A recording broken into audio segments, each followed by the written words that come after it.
fudud ee ugu dhow ee lagu noqdo wariyaana ma garanayo ee ii sheeg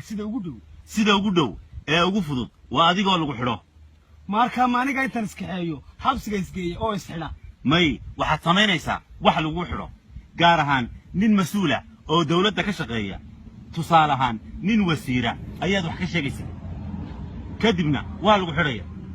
sidaas ayaad samaynaysaa oo markaa maxaan ka qoraa ee ugu dhow ee dawladdu isla markiiba ay ugu xidhi kartaa waxaad kaliya sheegaysaa waxyaabaha ugu fudud ee dadku waxay rumaysan karaan tusaale ahaan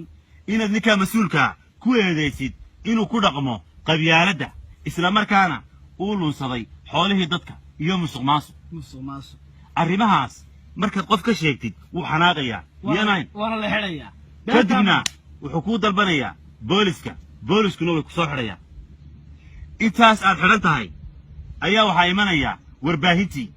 arrinkaagu wuxuu tegayaa cirkuu tegaya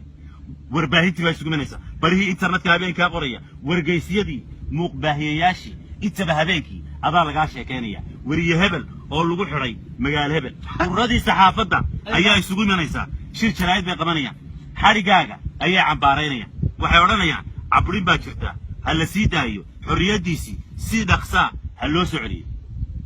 adiga intaasaa kugu filan aniga iga badan ba intaas haddii habeenkiina tv-ga laga hadlo